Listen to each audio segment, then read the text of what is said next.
మోకాళ్ళ నొప్పులన్నీ కూడా అరుగుదల వల్ల వచ్చిన నొప్పులేనా?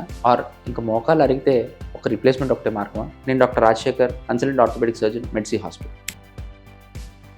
మోకాలు అనేది తొడ ఎముక, కాలెముక, మోకాలు చిప్ప అనే ఎముకలతో దాని చుట్టూ కొల్లేటర్ లెగమెంట్స్ అని, క్రూషియేట్ లెగమెంట్స్ అని, మెనిస్కై అని ఇలాంటి కండరాలతో కలిపి ఫామ్ అవుతుంది. అలాగే మోకాల్లోని తొడ ఎముక, కాలెముక చివర్లో మృదులాస్థి అంటే కార్టిలేజ్ అనే ఒక స్మూత్ సబ్స్టెన్స్తో కవర్ అయ్యి ఉంటుంది. సో ఈ స్ట్రక్చర్స్లో ఎక్కడ ప్రాబ్లం ఉన్నా కూడా అంటే బోన్ ప్రాబ్లం అంటే ఫ్రాక్చర్స్ కానీ అలాంటివి కానీ, అలాగే లెగమెంట్ ప్రాబ్లమ్ అంటే లెగమెంట్ కట్ అవడం కానీ, లేకపోతే ఆడుతూ ఆడుతూ పడిపోవడం వల్ల కట్ అవడం కానీ, లేదా మెనిస్కల్ టేర్స్ అంటే రెండు ఎముకల మధ్యలో ఒక సి షేప్ స్ట్రక్చర్ లాంటిది అది తెగడం వల్ల కానీ, లేదు కార్టిలేజ్ పోవడం అది ఒక చోట పోవటం కానీ, లేదా పూర్తిగా అరిగిపోయినప్పుడు కానీ ఈ నొప్పులు రావచ్చు.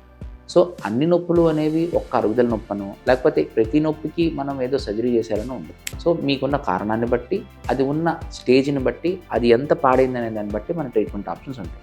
అవి కొన్నిసార్లు మందులతో సెట్ అవుతాయి, కొన్నిసార్లు ఫిజియోథెరపీ ఎక్సర్సైజెస్తో సెట్ అవుతాయి, కొన్నిసార్లు లోపల ఇంజెక్షన్స్ ఇవ్వడంతో సెట్ అవుతాయి, కొన్నిసార్లు సర్జరీ చేసుకోవడం వల్ల కూడా సెట్ అవుతాయి.